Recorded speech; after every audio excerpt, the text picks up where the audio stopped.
Hi, this is your boy Dale Happy Knows.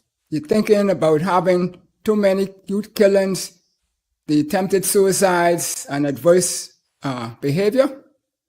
Afraid that they're considering National Youth Service to complement mother's love? Pause, think about it with intentional thought, and consider where we go from here. Stay tuned and hear what Leonardo Burrows got to say about why male mentorship is the answer to our combustion. We'll be right back.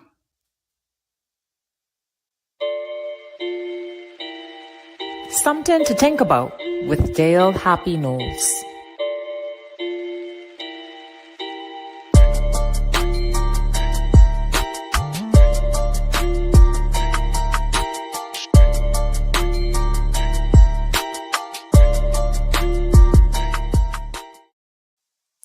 Welcome to Something to Think About with Dale Happy Knowles. What we think, we become. What we radiate, we attract. And what we imagine, we surely can achieve. Let's change the narrative 242. So this evening, we have a special guest with us this evening.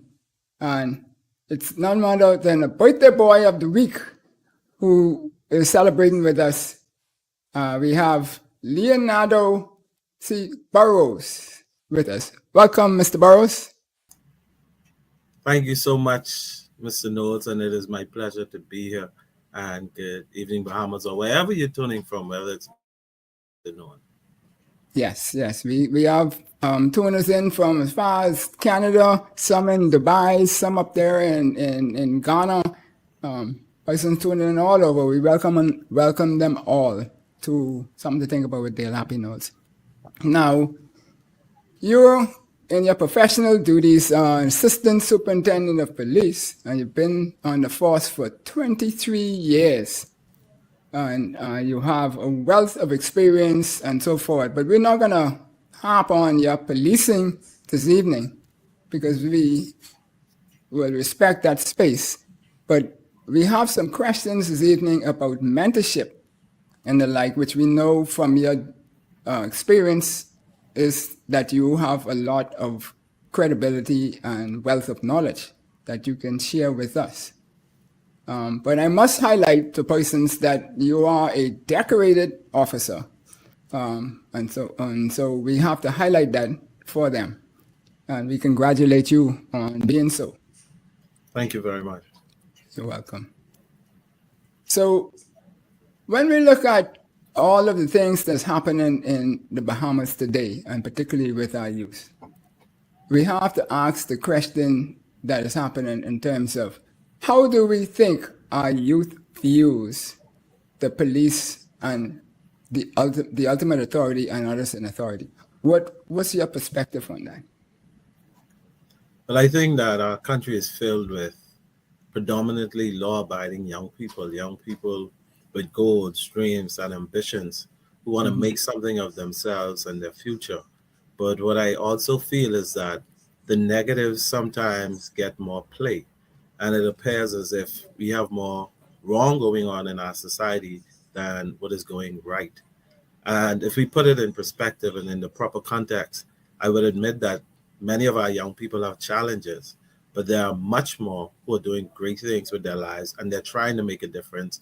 They're looking for avenues for self-expression to find their unique identity. And this is why I feel this whole conversation of mentorship is very much important, because whenever I have an opportunity to go into a school to speak with young people or work with programs, and I ask them, what is it that you want to be in life? What is it that you want to do? Nobody tells me, ASP Burrows, I can't wait to fail. I can't wait to go to jail. Right. I can't wait to drop out of school. They always see great things for themselves. They always want to do great things.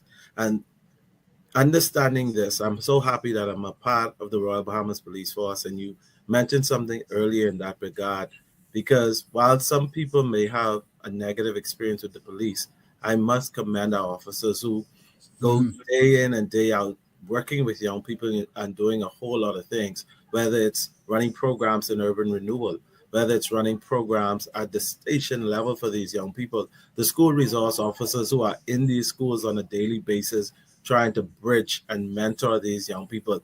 These are the things that the Royal Bahamas Police Force continues to do to make a difference. Then you have the Urban Renewal Band.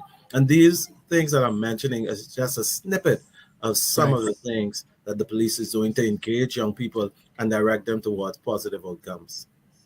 Yes, and I've witnessed a lot of that when I was at BTC, because we worked hand in hand on a lot of some of the initiatives and like, and so it's very effective in your participation as the force with the youth in particular. So when we also look on the decades that you have had on the force and your experience of dealing with the youth, do you think the policing plays a role in the attitude that our youth has today, in forging that attitude? I think it does, because being a police officer puts you in that position where young people see you as a role model. I know when I was young, I had an uncle who was a police officer, and he was always immaculate in the uniform. He always carried himself a particular way. And I looked at him and I said, I want to be just like that. And you Right. find that when we as officers go into schools and we engage our young people, they love, oh, I want to be a police. I want to be a detective. I want to be a soldier. So you find that when officers represent properly and they provide good examples for our young people, they gravitate towards a career in law enforcement. And then they see us as leaders, they see us as role models, and then we're able to work with them in a meaningful way. Yes, that's awesome stuff there. So, what do you think influences the attitudes towards society of our youth? I think what influences our youth's attitude to what happens in society is what they see and what they hear. Because Okay. what they see and what they hear allows them to form impressions of the world around them. And these things create perceptions that somehow becomes reality for a lot of them. And if we allow the negatives that are out there and the vices that are problematic for us, whether it's drugs, violence, antisocial behavior, to control what they see, what they hear, that's all they witness, then Right. we're going to have a problem at the end of the day, because our young people cannot give what they do not have. Yeah. So when we look at those icons or those visions that they would see, then what would be an example of something that is dominant across the board, whether it's an adverse youth or regular? I shouldn't say regular, but one who is not a challenge to society. The interesting thing about it is people in our society live in different realities. And oftentimes, as adults, we make the mistake to feel that because schools are there and we tell our young people, oh, I want you to accomplish great things, I want you to do great things, that is the problem solver. But the Right. reality is, some of these young people live in areas and communities where they see violence, they witness a lot of anger situations at home. They suffer from abuse in some instances, and the good parts of life that we speak about, they don't get to experience. They don't go home to mother or father who's there to welcome them, check on them at school, to see how things are going, to check Right. them and to hold them accountable, because they may be a part of a family system like some of I was, that was Right. broken, but at the same time they're raising themselves, and then they are getting guidance from the streets. And that's the Yeah. challenge that we have. So if I always see violence, if I'm always around negativity and I'm hearing that you're dumb and you're stupid, what you wasting your time for in school or Right. learning for girls, then what do you what do you expect Uh, for me to do with my life and my future? and that seems to still be a big one today because I mean, I do with an organization mentorship at EP Roberts, and we still hear that echoing. And when we put somebody in a corner or whatever, don't be a girl or whatever, just and stuff like that. How do you all experience that when you go into the schools? Definitely. And I want adult listeners to know and understand that the words that they speak to and over our children has significant meaning. I remember, I go all the way back to when I was young, and I attended a particular high school, and I went to join the police cadet program. And when Right. I got there, all excited to join the program, Good guidance evening, everybody. the guidance counselor told me I was I too was looking dumb. for that presentation, that So introduction I normally because get, but they you're told not me I giving was me too an dumb, introduction yet. I didn't believe that I could achieve A little bit anything disappointed. worthwhile. So I spent my time in school just hanging around as opposed to maximizing my potential, because that's how powerful words are. And you would Right. find that there's so much of our young people that walk around with low self-esteem. And this whole aspect of low self-esteem has nothing to do with just because they live over the hill or Right. they live in single parent situations. It's because sometimes adults don't pour into our young people properly or validate them well enough. So when Right. that opportunity comes, whether it's another male or female, a drug dealer or someone who means them harm, what they see is that somebody is finally paying me attention, making me feel good, making me feel as if I am needed, I am valued, and I am special. And that's when we get ourselves in a lot of problems. Yes, yes, very much so. Now, I'm a firm believer that people follow people, and our youth's behavior mimic those that they follow. And so we also know, at least I also believe that that every organization takes on the personality of its dominant leaders. And so, and since leaders appear at all levels, then who are the people or organizations youth, particularly our adverse youth, are following? Wow, that is such a loaded question, Okay. because we live in a society that is driven by technology. Technology links everyone and keeps everyone in the loop. And Right. our young people learn so much just by spending time on TikTok and Instagram and Okay. Snapchat, and they're seeing how other people's perception of the world is. So, hence, seeing that there is this whole ideology that it's all about money, it's all about Right. relationships, whether it be in intimate partner relationships. It's all about, let's see how we could just have fun all the time, because life is a big party. And Right. when they gravitate to these things, a lot of them feel empowered. They see that I could aspire to this. All of the things that sometimes we and those adults beyond us may have been sharing and telling them, that go to school, work hard, and get an education. They're seeing and understanding that, listen, I don't have to go to school for 6 years to get Right. a couple $1,000. If I get enough followers, or if my YouTube channel gets enough buzz, I could get paid for this. So you see this rat race trying to go into that direction. And then on top of that, you have our young people who also look for easy cash through running drugs and even some aspects of prostitution. So these are the challenges that exist. So therefore, our young people.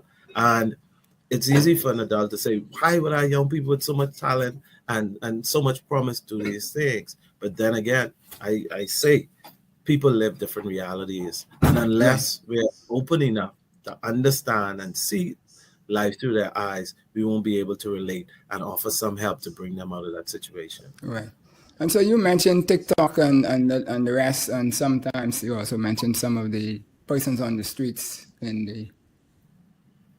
When youth follow those persons, what is the driving force for them? What do they gain from it? Why they would want to follow them versus follow what a teacher or a parent has to say? Everybody wants to belong. Everybody wants to feel a Okay. part of something and feel included. And with our young people, I don't see it so much as them not wanting to listen to what their parents and their teachers are saying. I just feel that it's their inability in a lot of respects, because of their maturity to understand the value of what adults are saying, what parents are saying, and those Okay. who mean well, because it pays off dividends in the long term and in the long run. But what a lot of our young people are looking for is that instant gratification, trying to fit in, wanting to belong, wanting to be like everybody else. And again, if my friends are doing it, if this is what young people are doing all around, then I'm not doing it. Then does that mean that something is wrong with me? So that's a whole mental battle that these young people are going through. and they have to face being ridiculed for standing out, being different, and actually walking in a different direction when the crowd is going the other way. Yeah. So this old school view that parents seem to tell the children a lot in the old time, at least when I was growing up. I'm your parent, I am your friend, kind of thing. When we look at mentorship, then mentorship has somewhat of a sort of gaining the trust and the friendship more so than the authoritative portion of it. How do we advise parents as to who might be struggling with their children to approach reconnecting? I think, and my encouragement for parents is for them to know that parents wear many hats, and the hat you wear is determined by the needs your children have, and their needs change based on where they are in their lives. If you just look at, I'm the disciplinarian, I brought you here, you listen to me, you shut up and you do what I say, then what you actually create is an environment where that child feels timid, they don't feel like they could share anything with you. And if your children are not talking to you, they're having a conversation with somebody else. Somebody else, right. So it's not so much that you're trying to friend your child, you're trying to create an atmosphere and an environment that is conducive for your child growth and productivity. That's what it's all about. So sometimes we get all caught up in children, you all do what I say and not as I do. But I think that when we're able to bring balance and understand that sometimes you may have to be that child's friend, because when that child feels as if I have a friend in my father and my mother and my sister and my brother, they feel comfortable, then they express themselves. I grew up in a time when, even when I look back at my life, and my parents, they did the best that they could. I was always one who had an opinion. I always had something to say. And I was told that children are to be seen and not heard. You must shut up because you shouldn't talk. You speak when you're spoken to, and you answered when you were called. So what happened for me is I went through my primary school years and my high school years being introverted, not valuing the voice that I had, because that is what I was told. Now, the challenge with that is I never expressed myself properly, so that affected me. When our children feel as if I could go to mommy, even although this may be a sad situation or bad for me, I don't have that fear. I have respect because I know that I may disappoint him, my father, or disappoint her, my mother, but they're open and they would embrace me. And that's the thing, what is most important about it, because our children years are very short and they won't always stay that level. And if we don't catch them and provide that outlet for them to express themselves without fear, I think that we're pushing them out into the hands of somebody else. Yes, that's some powerful stuff there. So when we look at our situation today in the Bahamas and 212 at large, I look at mother's love as being the foundation. That's unconditional. That happens. There's that bond from birth, etc. And that's to me the foundation layer of mentorship. But then now we're to the point where we hear all this talk in the chats and somewhere on the airways and stuff where people are saying we need this national youth service again, which would have been offered profit before, and so forth.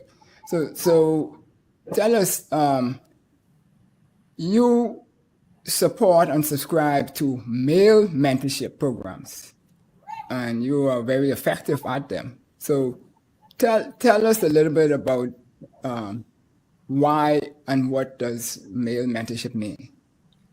So male mentorship for me is actually spending time, investing my time, my talent, and my treasures in imparting my wisdom and my experiences to a generation who may experience some of the things that I would have experienced as a child growing up, and providing an outlet for them. Because I spoke about me and having self-esteem issues as a young person and trying to grapple and find my way through life. And one of the things that a lot of people don't know is that I was a short of patient youngster. I was always angry about life and very, very bitter about a lot of things. So my childhood was filled with a lot of rage and a lot of quarreling and things of that sort. So much so that a lot of people didn't feel as if I would be what I am today. But it was because there were males who stepped up and provided an opportunity for me, giving me a job that I didn't have to steal anymore, taking me to church so that I can understand about life and spirituality, that I found myself.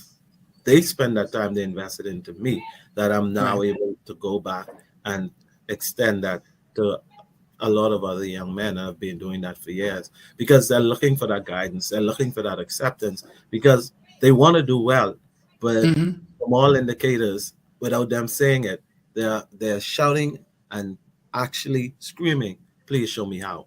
But what Right. happens is sometimes, because we see they're rough around the edges and they have no home training, or like my grandmother would say, brought up see, we cut them out and we get intimidated by how they look and how they sound and how they dress and their Right. attitude. But they want to help. They want to help, and they will push you a little bit. But if you have the patience and if you have the ability just to reason, have that level of compassion while you're still being stern, you will make an inroad. But we expect changes overnight, and it doesn't happen that way. You don't plant a seed in the ground and benefit from the fruit the next day. It's a process. Right.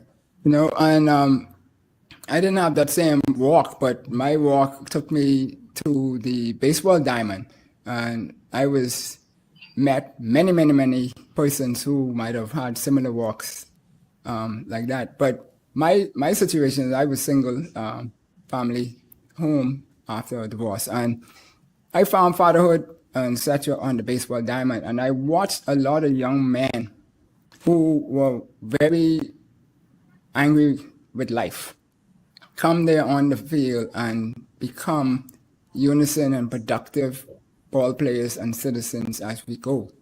And so I asked the question on that arena then would be is that where else do we find in your walk areas of mentorship that are effective?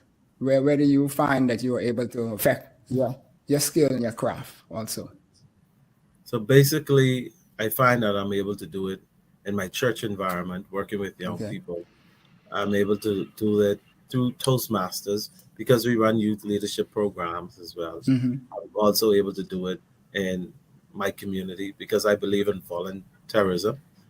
I believe that Boys Brigade helped me growing up, and that is because some other men sacrificed the time to help me out. Right. And then I find the bulk of it being a police officer, being able to go back into the schools, working with different schools, running programs like with Program Shaw, some of the institutions around, and actually working with these young people, that it makes a whole lot of difference. And even now that I'm an assistant superintendent, I don't plan to stop.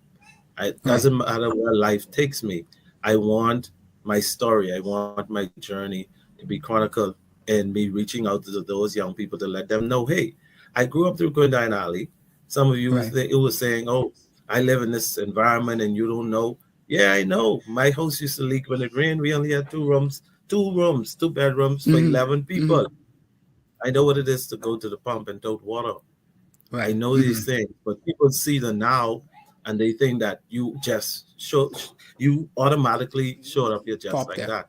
But then through our interactions and through giving and sharing and working with them, I'm able to share my story. And they would say, I never knew, because I don't look as like what I encountered as a child. I look very different. So for me, Right. that's a breaking point, because that's when the dots start to connect for them, because they can see themselves through my life and through my experience, that if they work hard and they push, they can accomplish their dreams, they can Same accomplish thing. their goals, and they can make worthwhile choices and decisions that will benefit them in the long run. And that is why I love doing it, because I believe If those of us who journey through experiences like this don't go back into the communities that we came from, don't Right. volunteer on the baseball diamond or at a track club or go back to Boys Brigade, if we don't go back to GGYA, if we don't go back to the schools that we came from, then we leave our young people to the streets. And that is always a destructive. Yes. Cool. So now, what or how is male mentorship impacting our youth? What do you see through your experience as to how the youth are being impacted? What materializes from it? I think that there are so many males out there that are just working with our young people.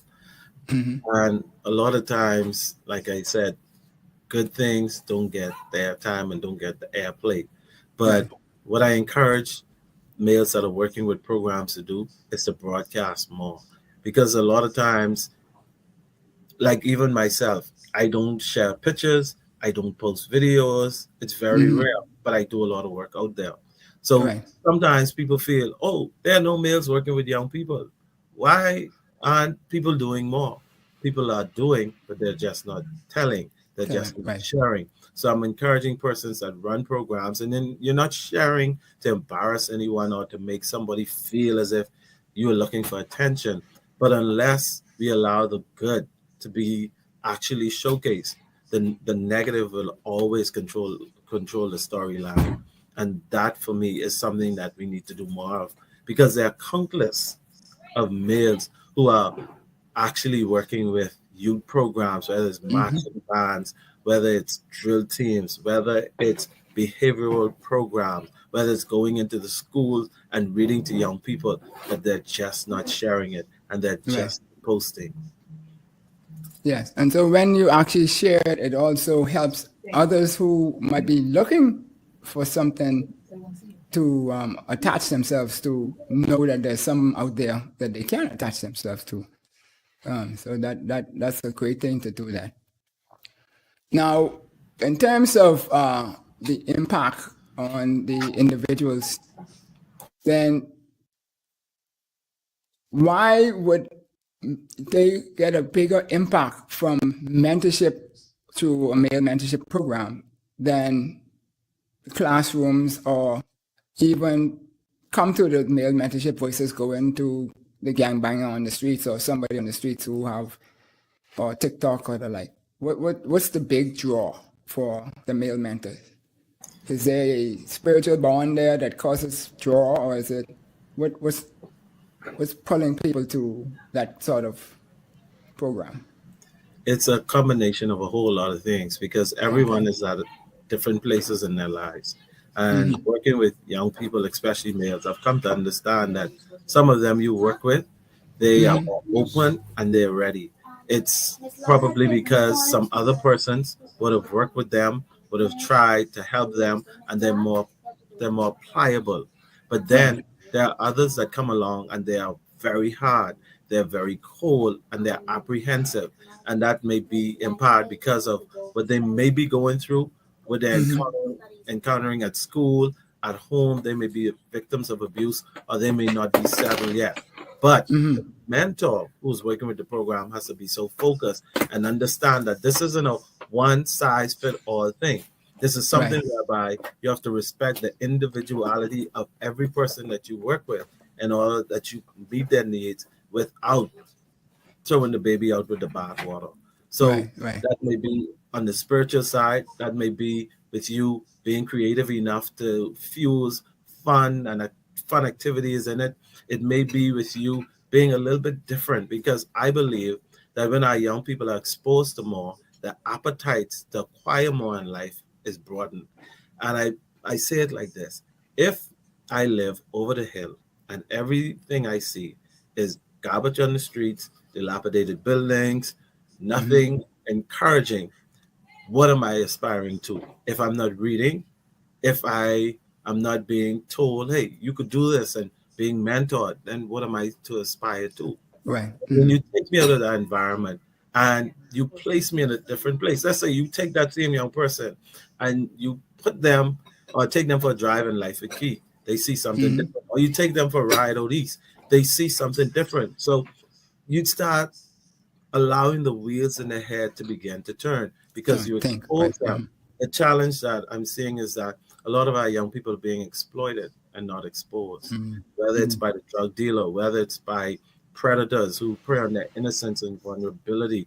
And that could be older folks, older males and females who are preying on their innocence because they want to take advantage of them. These are the problems that we find. But where we have mentors who mean our young people well, our young people do better. They saw and they will never forget. As a matter of fact, it always tickles me. Even up to yesterday, I met a young lady. I was at an event and she said, Mr. Burrows, you may not remember me, but you were the police in my school. Right. And this is primary school. And I'm like, I was? So I asked her, well, how old are you, if you don't mind me asking? She said, I'm 28. I'm like, Right. oh boy, I'm getting young. I've been Yeah, doing yeah, it yeah, a long time. But it's encouraging because they remember the good that you do. And on the reverse, if I wasn't in a position to impact her positively, she would not have forgotten that either. Right. Yeah. So we Yeah. could choose how we want to be remembered in our young people's life because they will not always be children. They're going to grow up and you're going to interact with them later. You may not even remember them, but they will never forget you. Yeah, that sure. I've had that experience a couple of times myself, where I definitely wasn't able to remember the individuals. But now some people would say that you're an ASB, and you're also a distinguished Toastmaster, which are two significant achievements in one's life, and say, well, that's why you can mentor. Is there any minimum qualifications to be a mentor? In actuality, there is none. The thing that is needed for mentorship is a willingness to serve, because qualification doesn't make you a good mentor. It Right. really doesn't. When you're willing to serve and willing to give beyond yourself, you're ideal and you're ready. Now, this doesn't have anything to do with mentors acquiring skills, whether you decide, okay, I want to work with young people, I want to mentor, so let me take the Ministry of Youth certification program and gain information, or doing a coaching course or mentorship course, or Googling information so that you can have a broader perspective on it. Nothing is wrong with that. But you just have to show up, because the time we take to be perfect in it, you will never grasp it.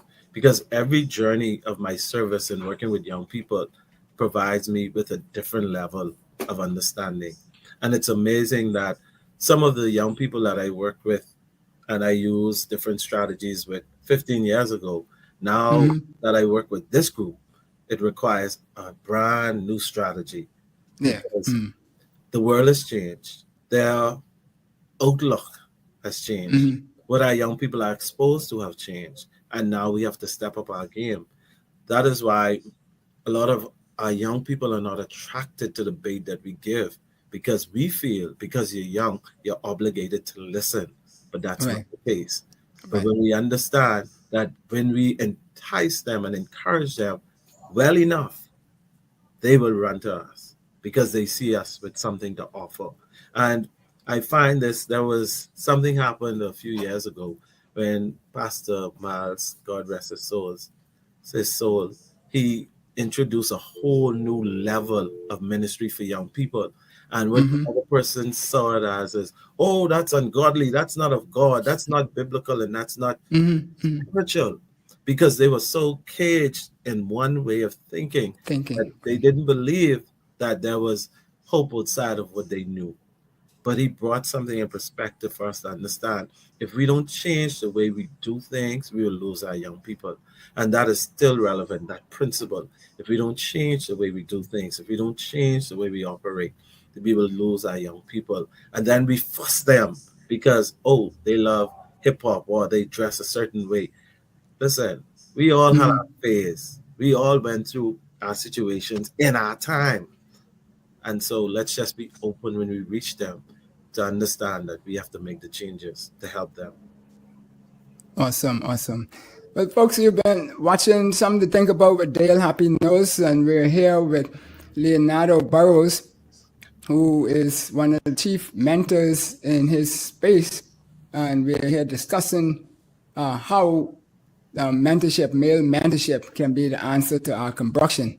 We have some challenges in the Bahamas right now, and I feel when we come back from a little break, short break, we will talk in more detail about some of the things that causes us to connect with one another. We'll be right back.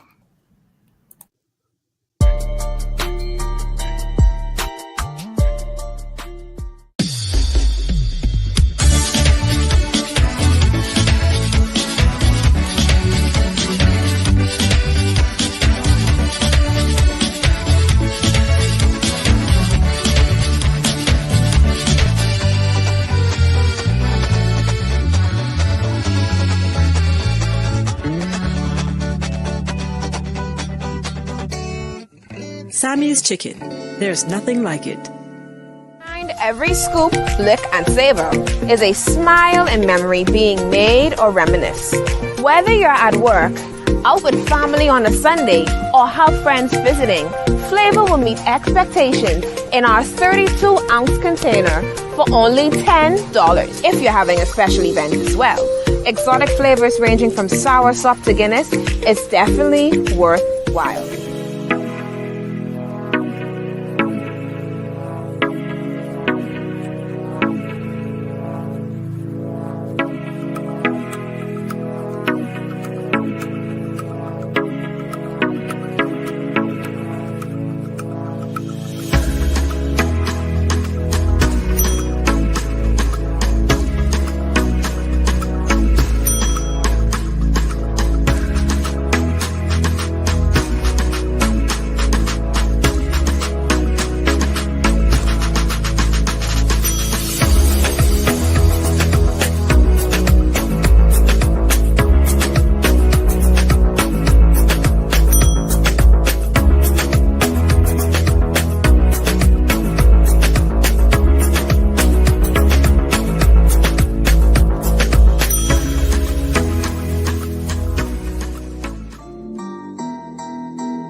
Welcome back to Something to Think About with Dale Happy Knowles.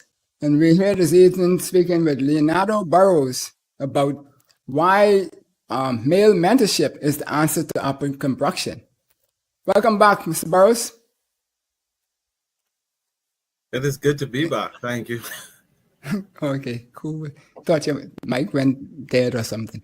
But I have a good friend. I call him friend because he's on the internet, but I met him once in person, but his name is Josh McDowell, Pastor Josh McDowell. I don't know if you're familiar with him, but he did the, was it the 211 or the 911 program in the United States that touched a lot of youth along the way and during the strong era of significant violence. But I mean, United States have their challenges too, and they were very successful.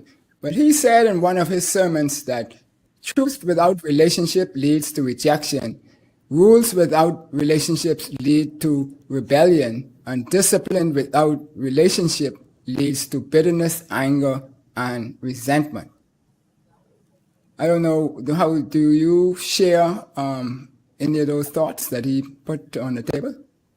I share all because I believe that relationships allow you to have influence, and influence is what allows things to happen.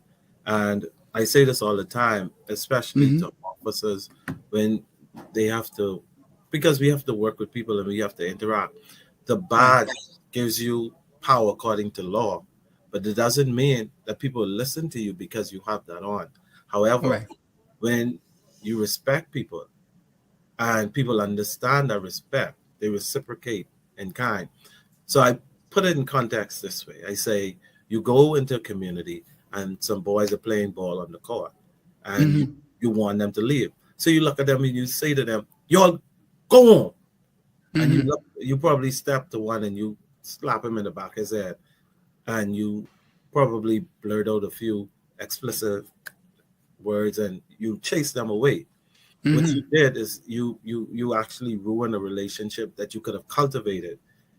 Now you could switch that around.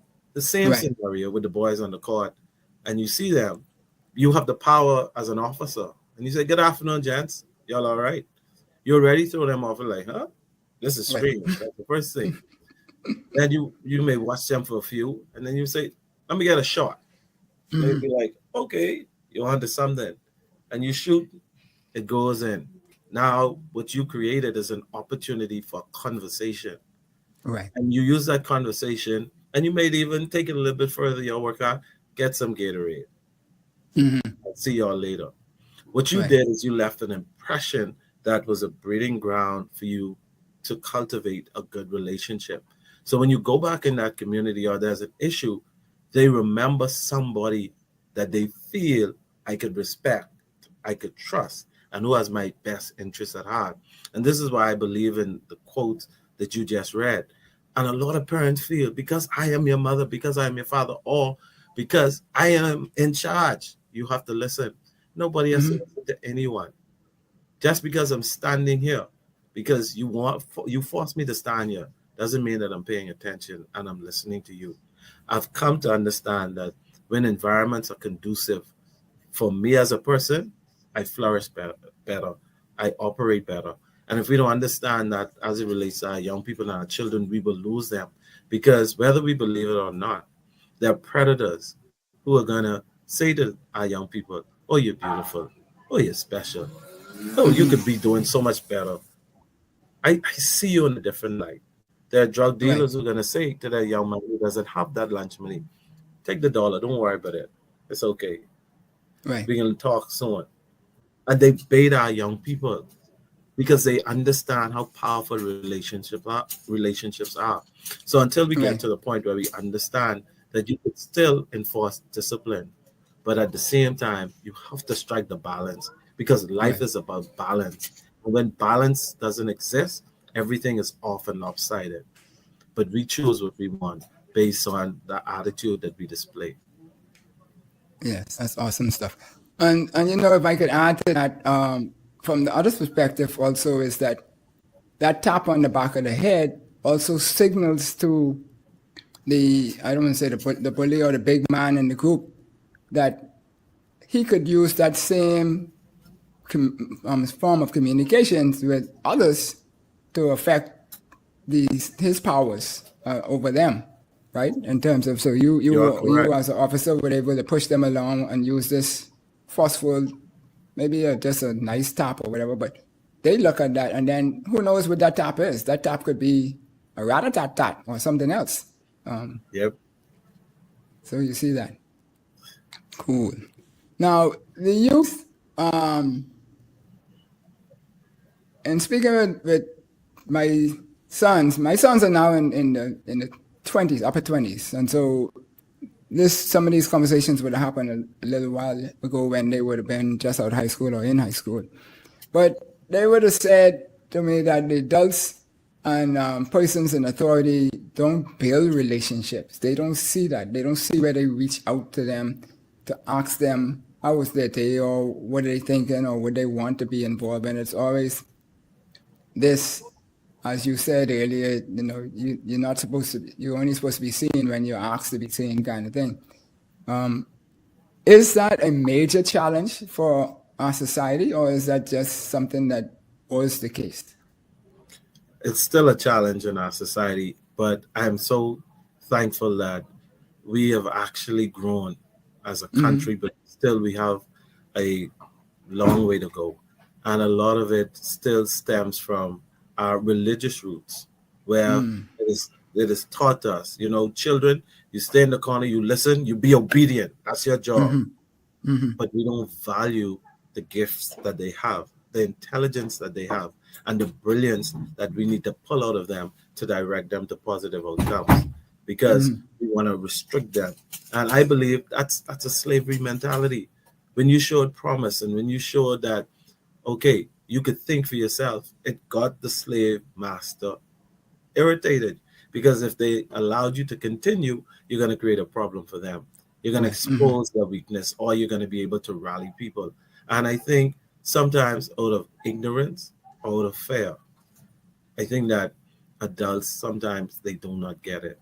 But I believe that when you direct these kids properly, it goes back to what the Bible says. You train them with and the way they should go, so that when they get old, they will not depart.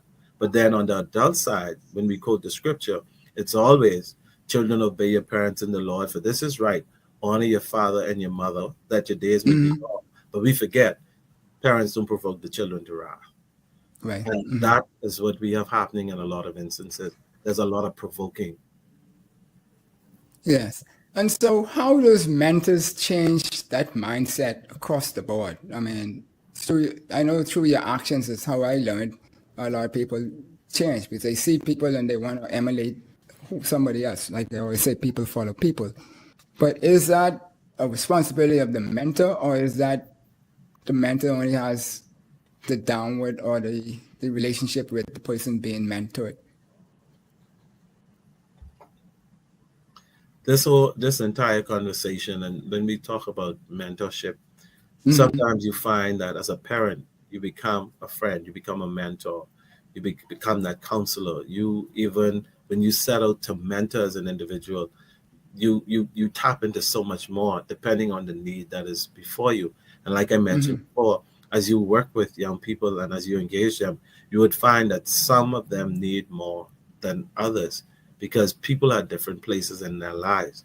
You as the mentor, you have to determine, know, understand, so that you could actually adjust and pivot where you need to give your mentee the attention that person deserves. However, you must also know that you cannot want more for anyone's lives than they want for themselves. Because sometimes we get so hell-bent on trying to shake sense into people that we don't understand that they have to grow into sense.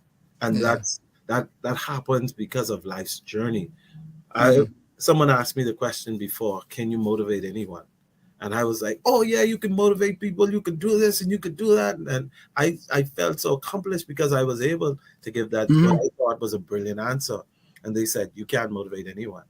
You could provide the environment, the atmosphere for motivation.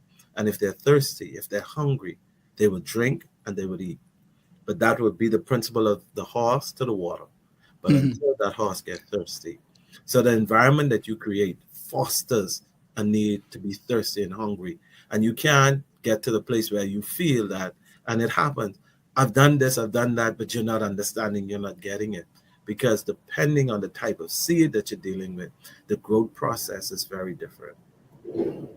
Yes. And I've always learned that, only you could motivate yourself, and only you one could control yourself, but others could inspire you into doing, wanting to follow them and stuff. So when we look at this now and we rule out the National Youth Service as being productive for all, right? There might be some areas that, at least the traditional National Youth Service, that leaves motherly love, which we feel is having a little, you found a foundation there. And so now, male mentorship. How does one implement a male mentorship program if everybody can do it? What would be their steps to go about it? Their steps would be, number one, time. Because if you don't have the time, don't waste your mentee's time. Because a lot of people, they come up with good programs and good ideas, and they show up once and they don't go back anymore. The worst thing you could do to a young person is to make them feel as if you're interested and you leave them hanging. You lose them or you push them further away. So you must have the time. The second thing is, if you're going to consider a program where you're going to mentor, structure. Structure is always important, because with structure comes rules and boundaries. Because the mentees or the people you work with, need to know Right. what is inappropriate, what is appropriate, and how far. You need those things in place. And then again, with the structure, you should be working towards a particular goal. You may decide that if I'm going to mentor or I'm going to work with this program, this is going to run for a week, 2 weeks, 3 weeks, 6 weeks. And then you're going to communicate that so that you and the mentee know the direction that you're going in. And then the third thing is you must establish that check and balance, because you have to tick the boxes as you go along. Otherwise, you just be going around in circles. Circles. The fourth thing is accountability. And I always encourage mentors. If you are a mentor, please make sure that you have a mentor, because a lot of times we want to give and we want to mentor, but we have nobody mentoring us. So while you are taking the time to deplete yourself working with other people, who is actually building you up? Because if you're not careful, you could run yourself dry and actually do harm to yourself physically and mentally. Yeah, and Dr. Miles Monroe, who you mentioned earlier, always said to us that you can't give people what you don't have. And so you need to get filled up to other persons, and then you could pour it on to other persons to who you want to assist and help in. And so, Mr. Burrows, walk us through the mindset behind some of your engagements. You have this video that have everybody dancing in this house, right? And What? This is a rap, a policeman rap. This is a rap, a policeman rap, a rap. Here we go, say this is a rap, a policeman rap. What? This is a rap, a policeman rap. This is a rap, a policeman rap, a rap. Listen, cause we're the police and we're here to say no bullying. There's a better way. You don't need to fight or carry a knife. They'll land you in jail and ruin your life. For this is a rap. What? This is a rap. A policeman rap. Say this is a rap. A policeman rap. A rap. Number one, so when you see a bully, you should walk away. What? Walk away. What? Walk away. So when you see a bully, you should walk away and live to see another. Number two, when you see a bully, you can talk it out. What? Talk it out. What? Talk it out. So when you see a bully, you can talk it out. Because that's what life is all about. If these don't work, then get some help. What? Get some help. What? Get some help. If these don't work, then get some help. Don't deal with it all by yourself. Now y'all got the right. You think you can stop? yes. That's some awesome stuff there. So don't walk us through that now. What is the mindset behind a session like that, and what does the individuals get out of it? So the mindset behind a session like that is sometimes our young people, they just get oversaturated with talk, but everyone has an appreciation for music. And after working with young people so much, I realized that they love fun things. So what I try to do now with a lot of the conversations that I have on topics like bullying and violence, I try to bring music to it and I allow them to participate. So what happens is I get to share my message because I provided 3 key tips to deal with a bully. That's walk away, talk it out and reason, and then get help. And because they're engaged and because it's repetitious and simple and it's fun, they remember it. And that's what I want them to do. I consider myself a transformational speaker. I love motivational speaking. I love inspirational speaking, but I want to drive the listeners and our young people to action. And they can only be driven to action when they remember what they were told. And when they sing it, what I found happens is that even if they don't remember my name, they would say, "Oh, mommy, that's the policeman rap. That's the policeman rap," and that's good with me because they remember it or they go home singing it. And I mentioned something earlier as it relates to us mentoring and working with young people. Strategy is important, but creativity is what they run to. I may not be the best answer, but when they see me trying to do 1 or 2 more, I get them to laugh. And when you get people to smile with you, that opens the door for them to listen. That opens the door for the conversation. So all of these things are those door openers that get me in there. Okay, that's cool. Very cool there. And so that then builds that relationship that we talked about with Brother Yes. Josh McDowell was talking. And then you could open, like you say, the doors that you want to open and so forth. Now, with all of these good things coming out of mentorship, there are, as you mentioned, a number of persons doing one-on-one mentorship kind of thing. And then you have groups, which I believe when people talk about the National Youth Service, that we don't really need one of those. But what we ought to do or might consider is registering all of the mentors and the groups like the Rotaracts and the Big Harvest Sunday School programs and urban renewal programs and stuff like that. And then if we want to have something regimented, then we could say if everybody's registered with those and they're attending those, then we could track them. And so if somebody doesn't attend one of those programs of their choice, and that's the key word there, it's their choice which programs they choose, then we could ask them to do something different, maybe a boot camp with Defense Force or something like that. What's your thoughts on that?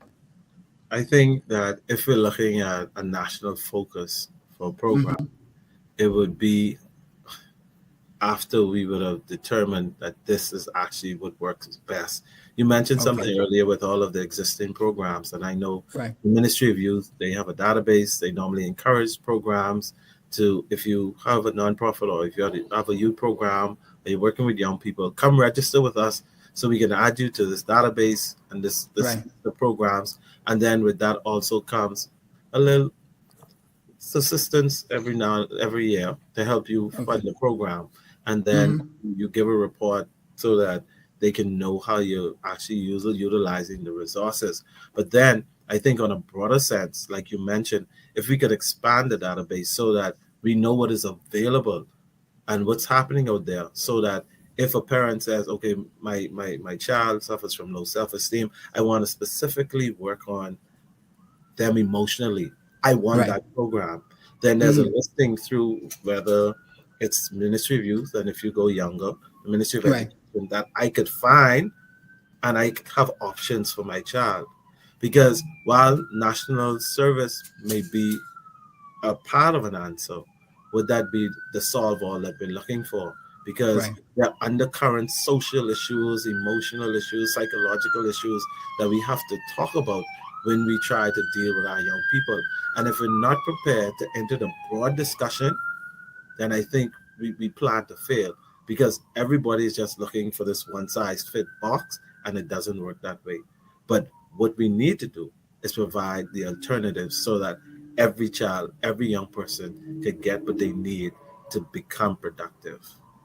Yes, and I think that the foundation or the pivot point for all of this is found right there in Pastor McDowell's quote that I read earlier, in terms of building those relationships. I think that is critical. And once we're doing that, we shall be all right. So, Mr. Burrows, I ask you this last question here in terms of what should the youth take away from this discussion? What would you like to advise them to do? I would like them to know that I believe that every one of them was created with a purpose, on purpose, and for a purpose. I believe that every life matter, and every one of us has value that we could contribute to this world to make it a better place. It doesn't matter where you came from, who your parents are, what situation you were born in. What's important is what you do with what you have to make life count for you. And I believe that opportunities are out there if we are willing enough to put how we feel on the side and move towards working to put ourselves in a different position. Mentors are out there to help. Teachers are in schools begging to help some kids, but we're not paying attention. Programs exist, but we are following friends. Oh, you go into that program, but what you no. These programs create opportunities. You have to be bold enough to ignore the noise in the market to find life and make it meaningful for you. And when you do that, your life will change. Cool. Very good. Well, Mr. Burrows, ASB Burrows, I should say, or formerly. It's cool. that Leonardo's really, fine too. I can go. Leonardo, yeah. Some of the old school stuff still rub off on me. My head know, might be right? bald now, but it's still sink in your head. And you were talking about that earlier, actually, that, with the songs, that at least the people, the children will remember the song. And so they will sing that in their head. And when they remember it, then it becomes second nature that they might start doing those things, which is good. That's how I am with the misters sometimes. But Yes, sir. it's been very enlightening and a pleasure to have this conversation. It's refreshing to have this kind of conversation. And we hope it's been of value to our listeners and watchers out there. And that if you are interested, then you could either contact us here at Something to Think About, or suppose is there a contact for you or for a program that you would like to share with persons? Yes, they can reach me. My cell is 242-456-0691. 242-456-0691, or my email address, which is lburrows@toastmastersd47.org. Thank you so much for this opportunity. I had a blast. That's awesome. I'm glad that you did, and we hope to be able to continue to stretch the minds of our people and let them know that it's more than just the routine that we see every day, and hopefully it will provide an avenue for people to have opportunities to move and find their purpose on life and become productive citizens as much as they could do on their own. So thank you kindly again, and everybody out there in social media. Madam Producer, you got that video for me, that last one?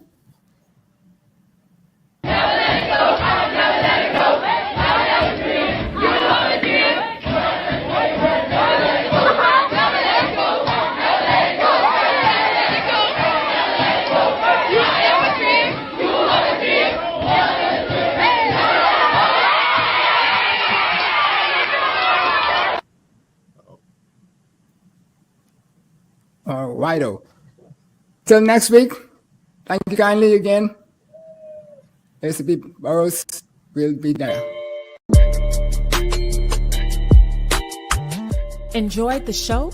Then subscribe to us for more educational and inspirational content. Ring the bell so you never miss a show. Let's change the narrative, 242.